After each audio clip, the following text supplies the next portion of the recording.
महादेव की जय। पवन सुत हनुमान की जय। गुरुदेव भगवान की जय।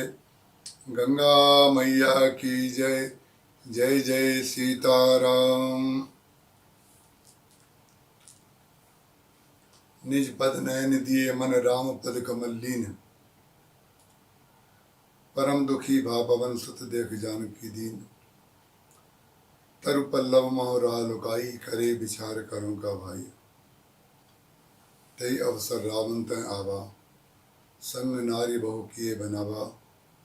बहु विधि खल सीते समझावा साम दान भय भेद दिखावा।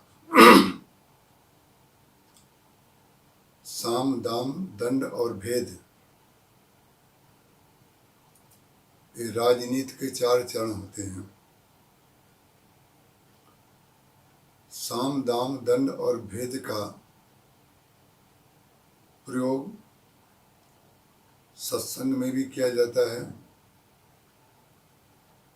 और किसी के कल्याण के लिए जीवन में भी किया जाता है। सुग्रीव जी महाराज को जब भगवान श्री राम ने कहा था कि अब चौमासा आ गया है, अब बरसात रहेगी 4 महीने तक, तो आप चाहो अगर तो किष्किंधा चले जाओ और वहाँ जाकर के क्या करना है उसका सूत्र गोस्वामी तुलसीदास जी महाराज ने स्पष्ट लिख दिया। उन्होंने कहा अंगद सहित करो तुम राजू, लेकिन संतत हृदय धरो मम काजू। हम और आप जितने भी लोग संसार में किसी न किसी प्रवृत्ति में लगे हुए हैं, कार्य में लगे हुए हैं, उनके लिए ये बहुत बड़ा संदेश भगवान ने दिया। अंगद सहित करो तुम राजू का तात्पर्य हुआ श्रेय, और संतत हृदय धरे मम काजू का तात्पर्य हुआ प्रेय। ये श्रेय और प्रेय जो है संतत हृदय धरे मम काजू जो है यही श्रेय है, और अंगद सहित करो तुम राजू जो है प्रिय है। प्रवृत्ति किए बगैर व्यक्ति रह नहीं सकता। हर व्यक्ति अपने जीविकोपार्जन के लिए या किसी उद्देश्य के लिए प्रवृत्ति में प्रवेश करता है। तो भगवान की कृपा देखिए कितनी है कि बजाय कि सुग्रीव जी महाराज भगवान से ये कहें कि कृपा करके 4 महीने से आप कहीं अब चल नहीं पाएंगे, बरसात हो रही है, मार्ग दिखाई नहीं दे रहा है, आप तो एक जगह रहेंगे, लेकिन अगर आज्ञा हो तो हम 4 महीने के लिए चौमासे के लिए अपने घर हो आएं, तो भी तो भगवान आज्ञा दे देंगे। लेकिन भगवान की महती कृपा जरा देखिए हमारे ऊपर, आपके ऊपर, सुग्रीव के ऊपर, कि भगवान ने उनको प्रेय दे करके श्रेय की ओर इंगित किया। प्रेय का तात्पर्य होता है हमको और आपको जो प्रिय लगता है वो प्रेय है, और हमको और आपको प्रिय क्या लगना चाहिए वो श्रेय है, जिसको परमार्थ और स्वार्थ कह सकते हैं। स्वार्थ हमको प्रिय है और परमार्थ हमारा श्रेय है। भगवान श्री राम का जो शील है, जो उनकी मर्यादा है, जो उनका सौजन्य है, जो उनका जीवन दर्शन है, वो कितना उच्च कोटि का है कि सुग्रीव को प्रेय दे रहे हैं। उसी प्रेय की इच्छा यदि भक्त भगवान से अपनी ओर से करे तो यद्यपि रामायण में लिखा हुआ है जे सकाम नर सुनहि जिगावहि, सुख संपत्ति नाना विधि पावहि। कोई व्यक्ति अगर सकाम भावना से भी भगवान की पूजा करता है, भगवान का भजन करता है, तो उसको सुख संपत्ति सब मिलती है। लेकिन भगवान का शील उसमें क्या है कि सुख संपत्ति भी देंगे, राज्य भी देंगे, पत्नी भी देंगे, ऐश्वर्य भी देंगे, भोग भी देंगे, लेकिन वो ऐसा करके दे देंगे कि तुमने नहीं मांगा है और हम तुमको दे रहे हैं। भगवान ने विभीषण से भी यही कहा था, यद्यपि सखा तब इच्छा नहीं। कितनी ऊंची बात है, जरा कल्पना तो कीजिए। भगवान ने जब लंकेश कह करके पुकारा और समुद्र का जल मंगवा करके उनको तिलक कर दिया, तब विभीषण जी महाराज ने उनसे कहा, उर्कछु प्रथम वासना रही, प्रभुपद प्रीत सरित सो वही। उस समय हमारे अंदर ये वासना थी कि दूरे ते देखे दो भ्राता, नयनानंद दान के दाता। उनके मन में कहीं ना कहीं ये भाव आ गया था कि बाली बड़ा भाई था, सुग्रीव छोटा भाई। बाली से अपराध हुआ तो भगवान ने बाली का वध किया और किष्किंधा का राज्य सुग्रीव को दे दिया। रावण बड़ा भाई है, उसको अगर अपराध के बदले श्री राम दंड देंगे तो किष्किंधा का राज्य मुझे दे देंगे या लंका का राज्य मुझे दे देंगे। ये भाव जो मन में आया, ये उनकी अपनी भावना थी। लेकिन भगवान श्री राम ने उन्होंने कहा, नहीं नहीं महाराज, हमें आप लंका का राज्य मत दीजिए, आप हमें भक्ति दे दीजिए। नाथ भगत अति सुख दानी, दो सदा मन शिव भावनी। आप कृपा करके मुझे भक्ति दे दीजिए। अस्कई राम तिलक ते सारा, सुमन वृष्ट न भई अपारा। भगवान ने कहा, तथास्तु, ऐसा ही होगा। कितनी बड़ी कृपा भगवान की है, जरा कल्पना कीजिए।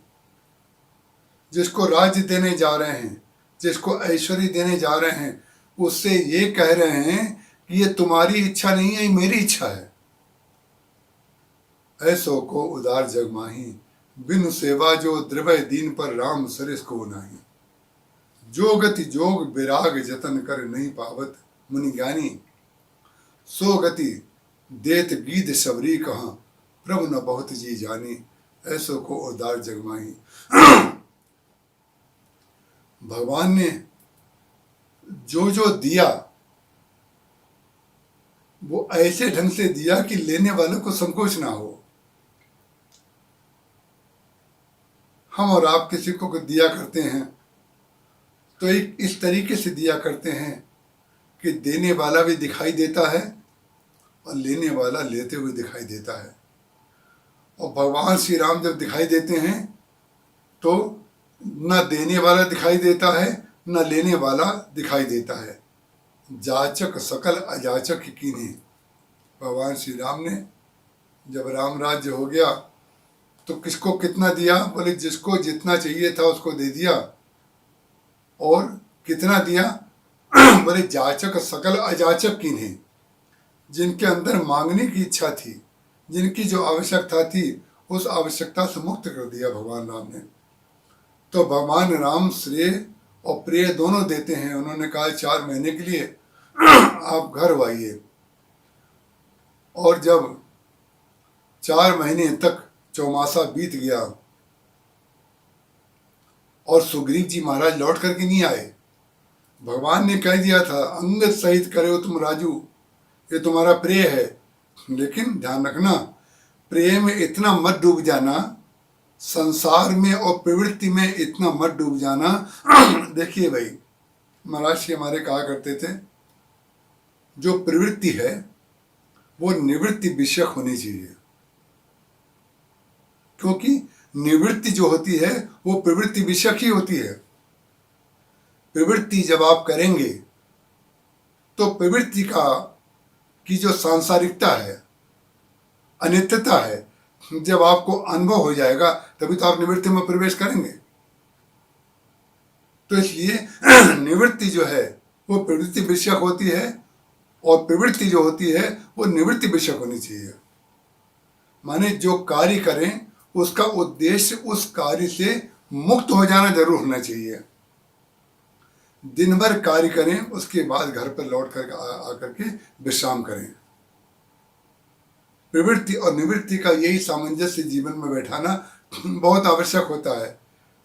कितना भी विकास करें, कितनी भी उन्नति करें, कितनी भी यात्रा करें, लेकिन समय से घर पर लौट आना, जा करके लौट आना, अंगत सहित करो तुम राजू, संतत हृदय धरो मम काजू।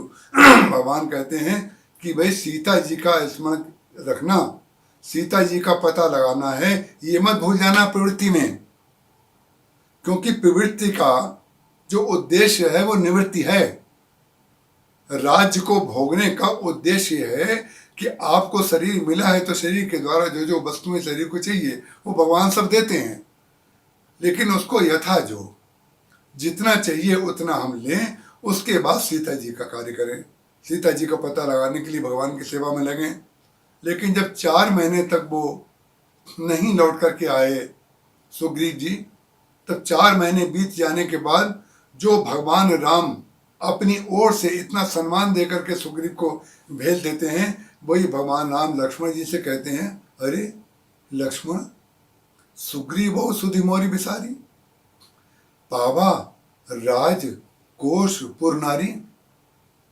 राज कोश पुर और नारी सब कुछ मैंने इसको दे दिया, और लेकिन ये जो है जिसके लिए दिया है, जो उसका जीवन का उद्देश्य होना चाहिए, प्रेम में इतना लिप्त हो गया कि श्रेय भूल गया, स्वार्थ में इतना लिप्त हो गया कि परमार्थ भूल गया। अरे मैंने तो इसको इसलिए सुख सारी सुविधाएं दी थी कि भाई इसकी इच्छा भी पूर्ति हो जाए और हमारा भी कार्य हो जाए। भगवान सुग्रीव की भी भावना की रक्षा करते हैं और भगवान अंगद की भी भावना की रक्षा करते हैं, भगवान विभीषण की भी भावना की रक्षा करते हैं, और भगवान तो रावण के भी कल्याण की भावना रखते हैं।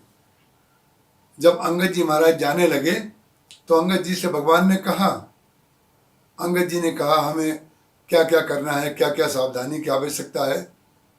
तो भगवान राम ने कहा, देखिए कैसी भाषा बोलते हैं भगवान, कैसा उनका शील है, बहुत बुझाए तुम्हें क्या कहूँ, तुम्हें मैं बहुत अधिक क्या कहूँ, क्यों?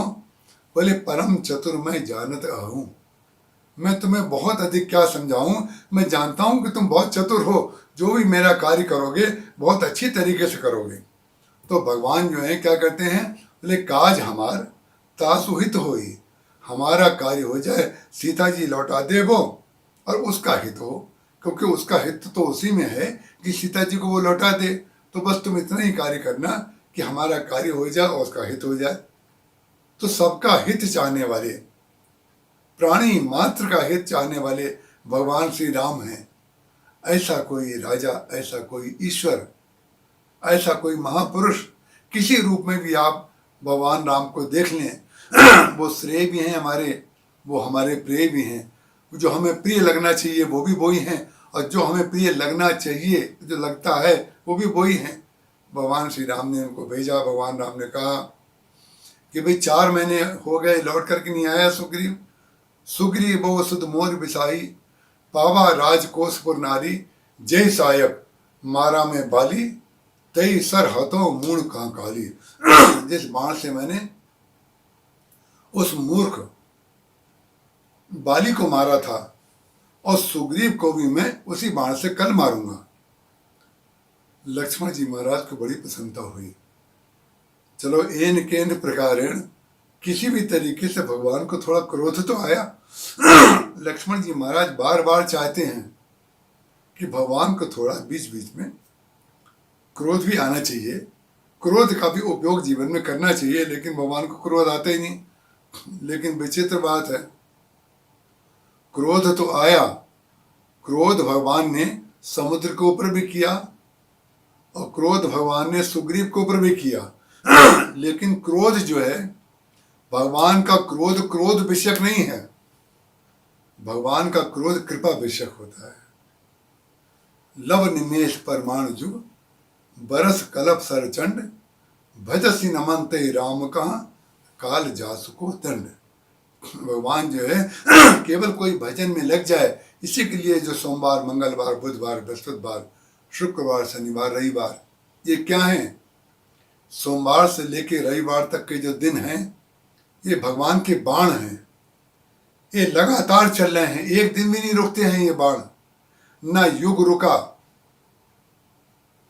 ना युग नहीं रुकेगा कभी, कल्प नहीं रुकेगा, वर्ष नहीं रुकेगा, महीना नहीं रुकेगा, उत्तरायण नहीं रुकेगा, दक्षिणायन नहीं रुकेगा, सूर्य उदय नहीं रुकेगा, सूर्यास्त नहीं रुकेगा, रात नहीं रुकेगी, दिन नहीं रुकेगा, बार नहीं रुकेगा, पक्ष नहीं रुकेगा, कुछ नहीं रुकेगा, काल चलते ही रहेगा। क्यों? सोमवार, मंगलवार, बुधवार, बृहस्पतिवार। ये क्यों चल रहा है काल? ये काल इसलिए चल रहा है कि भगवान ये बताना चाहते हैं कि ध्यान रखना, ये सोमवार से लेकर रविवार तक के जो 7 दिन है ना, संसार में जितने लोग आए हैं वो इन्हीं 7 दिनों में आए हैं, और संसार में जितने लोग गए हैं वो इन्हीं 7 दिनों में प्रस्थान कर जाएंगे। काल के लिए कोई बहुत बड़ी बात नहीं है, लेकिन भगवान का कार्य तो करो भाई, जिस कार्य के लिए भगवान ने भेजा है। और सुग्रीव चले गए। सुग्रीव जब चले गए तब लक्ष्मण जी महाराज ने कहा, मैं जा करके उसको बुला करके लाता हूँ। लक्ष्मण जी ने कहा जरूर जाओ, लेकिन भगवान ने कहा कि लक्ष्मण जी जा रहे हैं तो कहीं ऐसा ना हो कि हमारी बात उन्होंने आधी सुनी हो आधी ना सुनी हो। तो उन्होंने कहा तब अनुजय समझावा। अरे भाई जा तो रहे हो, तब अनुजय समझावा। भगवान राम लक्ष्मण जी को कितना अंदर से जानते हैं। तब अनुजय समझावा, क्या समझाया? बोले रघुपति करुणा सीव, भगवान करुणा सिंधु हैं। और लक्ष्मण जी को जाते जाते उन्हें डर लगा, कहीं जो मैं कह रहा हूं ये सहायक मारा में वाली तेसर हथों मूड़ का काली, कहीं जो मैं कह रहा हूं उसका अर्थ उतना ही ना ले लें। भगवान क्या कहना चाह रहे हैं कि भाई बातचीत तो तुमने सुन लिया, लेकिन बातचीत का लक्ष्य मेरा क्या है ये भी तो सुन लो। वाच्यार्थ भगवान का दूसरा होता है और लक्ष्यार्थ दूसरा होता है। वाच्य जो होता है व्यवहारिक होता है, स्वार्थ दिखाई देता है वाच्य में, लेकिन जो लक्ष्य भगवान का रहता है वो परमार्थ रहता है। नीति रहती है वाच्य में, प्रीति रहती है लक्ष्य में, स्वार्थ रहता है व्यवहार में, परमार्थ रहता है लक्ष्य में। यही वाच्य और लक्ष्य का भेद भगवान का है। भगवान श्री राम ने लक्ष्मण जी महाराज को कहा तब अनुजय समझावा। अरे भी कहाँ जा रहे हो, रुको तो।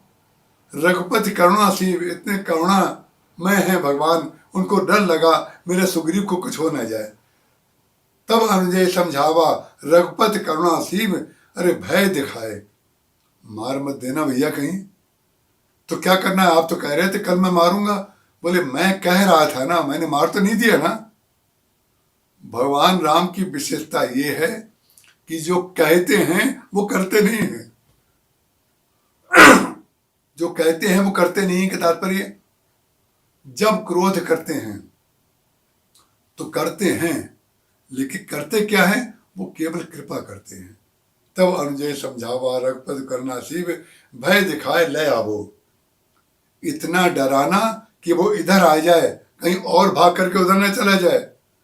क्योंकि सुग्रीव ही एक ऐसा है भगवान के पास सेवा में रहने वाला जो भागने की कला में बहुत निपुण है।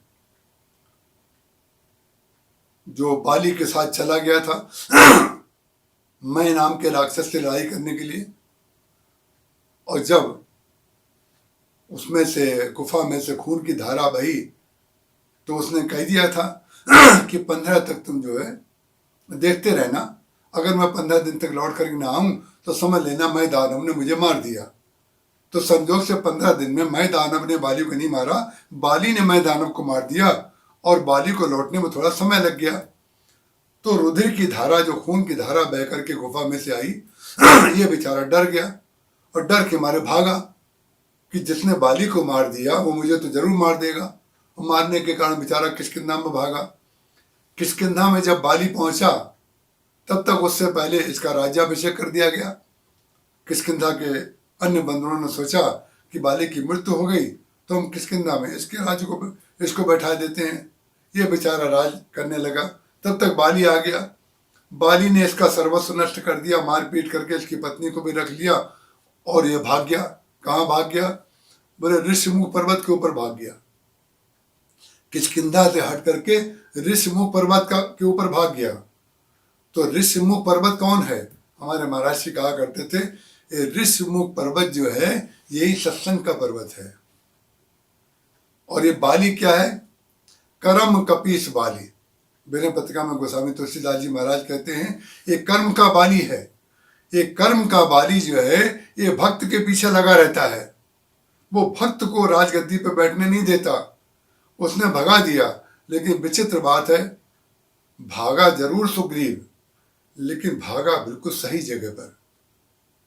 महत्वपूर्ण ये नहीं कि भागा, महत्वपूर्ण ये है कि भाग करके गया कहां पर। भाग तो बहुत लोग जाते हैं। कई बार लोग कहते हैं पलायनवादी हैं, पलायनवादी हैं, भगोड़े हैं लेकिन भाग करके वो संसार में नहीं गया, वो सत्संग में गया। और जहां पर वो हनुमान जी को साथ में लेकर के गया, हनुमान जी को साथ में रखना ये सबसे बड़ी विशेषता थी सुग्रीव की। जिसके पास अपनी दृष्टि ना हो उसकी सबसे बड़ी विशेषता ये होनी चाहिए कि जिसके पास दृष्टि है उसकी दृष्टि पर विश्वास हो। तो सुग्रीव में अपना बल तो कुछ नहीं था, लेकिन हनुमान जी के बल पर विश्वास था। सुग्रीव को अपनी दृष्टि पर विश्वास नहीं था, लेकिन हनुमान जी की दृष्टि पर विश्वास था। इसलिए भगवान राम और लक्ष्मण जी को देख करके सुग्रीव को ये लगा कि लगता बाली के भेजे हुए भेदिए हैं, मुझे मारने के लिए आए हैं। लेकिन निर्णय अपने हाथ में नहीं लिया कि भाई निर्णय हमारे मन में भ्रम भी हो सकता है, लेकिन बिल्कुल ठीक ठीक निर्णय जो करेंगे वो तो हनुमान जी महाराज करेंगे तो हनुमान जी महाराज को उन्होंने भेजा और हनुमान जी महाराज ने भगवान से जाकर के प्रणाम किया। और बड़ा विस्तार है उसका, तो अब समय हो चुका है। भगवान ने उनके कहने पर सुग्रीव से मित्रता भी की, जाकर के हनुमान जी महाराज कंधे पर बैठा करके ले गए। लेकिन वो तो बाद की बात है। आज हनुमान जी महाराज, जो मैंने आपको कहा था, साम दाम दंड और भेद, सीता जी को रावण जो है साम दाम भय भेद दिखावा, साम दाम दंड और भेद का उपयोग रावण सीता जी के लिए करता है। और हनुमान जी महाराज भी साम दाम और दंड और भेद का उपयोग करते हैं, लेकिन किसके लिए करते हैं? हनुमान जी महाराज जो है लक्ष्मण जी के साथ गए और हनुमान जी महाराज ने वहां पर देख लिया जब लक्ष्मण जी आए हुए हैं, तो उन्होंने सोचा हनुमान जी के सुग्रीव जी के पास चले जाओ। और सुग्रीव जी के पास जाकर के हनुमान जी महाराज ने चारों विधि तय कर समझावा। चारों विधि से उन्होंने कथा सुनाई भगवान की। चारों विधि क्या थी? बोले साम दाम दंड और भेद। कथा में साम, कथा में दाम, कथा में दंड और कथा में भेद। क्या किसी के बात गले उतर सकती है कि कथा का उद्देश्य तो भगवान की भक्ति में लगाना है। जो सीधी सीधी बात समझ पाते हैं, जिन्होंने मूल ग्रंथों के मूल तत्व को नहीं पकड़ा है, वो इसके अर्थ को नहीं समझ पाते कि कथा का अर्थ, कथा का उद्देश्य, सत्संग का उद्देश्य भी साम दाम दंड और भेद के द्वारा भक्त को भगवान के चरणों में लगाना रहता है। उस समय उद्देश्य परक क्या है, बाच्य क्या है, वो लक्ष्य नहीं है। लक्ष्य क्या है? साम दाम दंड और भेद, चारों वस्तुओं का उपयोग करके हनुमान जी महाराज ने सुग्रीव को भगवान की दिशा में मोड़ दिया। ये है हनुमान जी महाराज की विशेषता कि भगवान की कथा का उपयोग वो साम दाम दंड और भेद का उपयोग भगवान के चरणों में लगाने के लिए करते हैं। और रावण साम दाम दंड और भेद का उपयोग राम से सीता जी को अलग करने में करता है। तो रावण जो उपयोग करता है वो किस तरीके से करता है, और हनुमान जी महाराज ने सुग्रीव के लिए साम दाम और दंड और भेद का उपयोग किस तरीके से किया, इसकी चर्चा हम आपके समक्ष कल करेंगे। आज इतना ही। बोलिए सियावर रामचंद्र भगवान की जय।